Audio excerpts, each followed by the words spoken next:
Hello, my name is Ian Simpson and welcome to lecture 4 of my mini lecture series on business strategy. Let me quickly recap on so far what we've done in the lecture so far. Lecture 1 we talked about what is strategy, the definition of strategy. Lecture 2 we talked about OE, operational effectiveness. Lecture 3 we talked about strategic positioning and the need for trade-offs. This is lecture 4 and today we're going to talk about strategic activities and the fit. So let's jump straight into that. Actually, before we do that, let me quickly remind you of my preferred definition of strategy by Michael Porter, which is strategy is the creation of a unique and valuable position, including a different set of activities. That is, activities that are different from your rivals or similar to your rivals, but done in a different way. Now, I want you to remember that word activities, because that's the theme of today's lecture, activities and fit.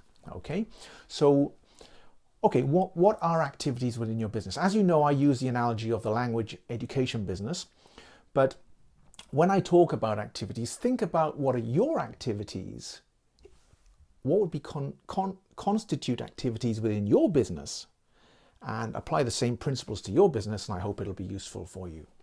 So thinking about the language education business, what are the activities? Well, the easiest way to explain it, let me try and set a scenario where I have a school.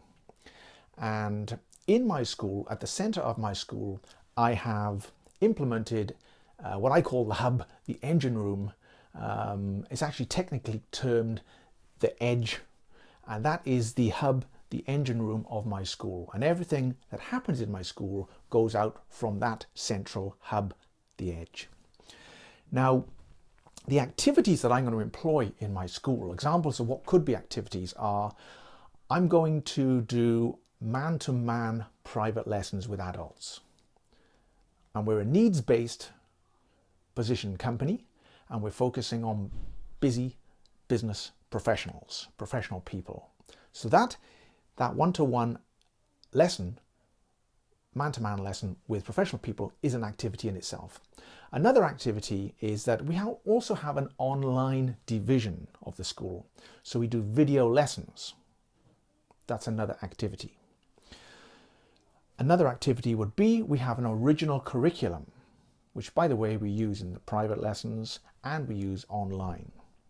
That fits in with the fit that I'm going to talk about later. Another activity might be the kids' school. Now the kids' school is run in conjunction with a juku. So we have a partner, a cram school. That in itself is that partnership is an activity, and being in a partnership allows us to generate various cost savings because we do things together. We can put packages together. We can drive the costs down.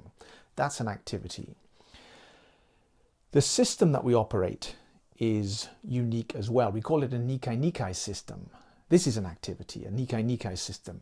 2 times a month we have a Japanese teacher and we have a native English speaking teacher. Our schools always pair up and they run in pairs. So we run a Nikka system. So if you have the Japanese teachers in this school in week 1 and this school in week 3, and alternatively the native English speaker is in this school in week 2 and this school in week 4, so they cross over with each other. That in itself is an activity that is a unique system that no one else in the area operates. Now, in amongst all this is technology. Now the technology, we have 2 pieces of software that we use. One is called Codim, which has the ability to capture in real time short video clips of a student's performance. In real time. Pretty clever. The other one is MyTPE, Team Performance Exchange, where after the video clips are made, they're uploaded to MyTPE, which is like my own school's Facebook and video sharing platform.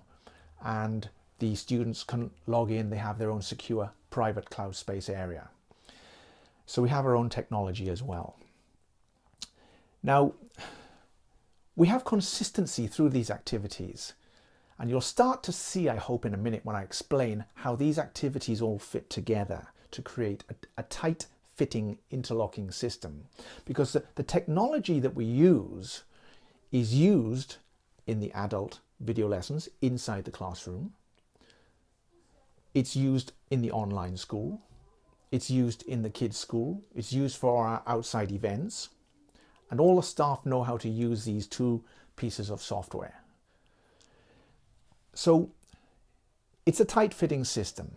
Also, I talked about the staff. I'm not asking the staff to stretch themselves too far. They have to learn two pieces of software and how to operate within the hub, the engine room, the edge of our system, our school management system. But everything is linked. Now the key point here is, if you were to move into my area, you could try and copy one part of my system. You could try, you might succeed, but it wouldn't be easy for you. But for any competitor to try and copy my complete interlocking system would be nigh on impossible for you to do. So that is a great barrier to entry, and it's a great competitive advantage for me. So that's why deciding what activities you're going to use in your school and making sure that they interlocking to a tight fitting system is really important. Now the second part of this video is fit. I have mentioned it a little bit already, but fit. So fit is the way that a company's activities interact and reinforce each other. Strategy requires fit among a company's activities. And I talked to you about how the technology is used in the different classrooms. We use the same teachers, and we use the central engine room system, and it's all spoking out from there and all interlocking. Fit is really important, because a tight fit is very hard to copy. I'll give you some other examples of some of my my business friends, things that they do, activities and the way they make them fit together that might help you. They have a talent for making musical videos and songs. And maybe initially that's what they did. And then they thought, well, hey, not only that, but we can make a textbook to go with that. And then they thought, well, we can introduce characters and promote those characters and a corporate ID to go along with that also, and produce an original curriculum within our school. And because these products are so good, we can then publish them and sell them to other people. But again, if I moved into their area and I said, well, hey, that system they have is great. I'm going to do that. I couldn't copy even one part of it, let alone copy their whole interlocking system. Therefore, it's a big barrier to entry for me, and for any incumbent, for any new entrant. It's difficult to copy, and probably you wouldn't want to take them on. So it gives them a great competitive advantage. That's how they've positioned themselves. So when you talk about fit, there are three basic areas. So think about consistency through the activities that you do.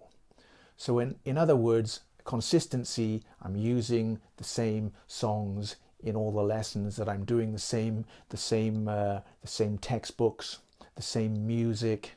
There's consistency. The technology, for me, I'm using it right across the board.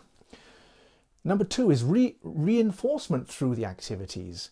In other words, if I can put packages together because of my partnerships, then when people come in, they might buy one of my cheaper lessons, but then they can see what's going on, what else is going on in the school, and they might want to upgrade, or we can upsell them to something more expensive, a more expensive package. So the activities reinforce each other. And the third part of that is optimization of effort. I want to make my whole system slippery, so it's easy for my teachers and my staff, my admin staff, my teachers, to learn the systems and not have to be continually learning something new all the time. They learn the system, they enter our training program, they graduate our training program, and boom, away they go. It's slippery, it's easy to use. Optimization of effort. So that's it basically for today. I'll try to focus on what are activities and the importance of making these activities mutually compatible into a tight interlocking system with a good fit. You can do that. If you can do that, you can create a competitive advantage and you'll be going down the right road. So until next time, which will be our last lecture, number 5, where I'm going to focus on expansion, and I'm going to sum up and pull all the previous lectures together and pull it all together for you to help you understand. Until that point, don't forget, in business, life and sport, give yourself the edge.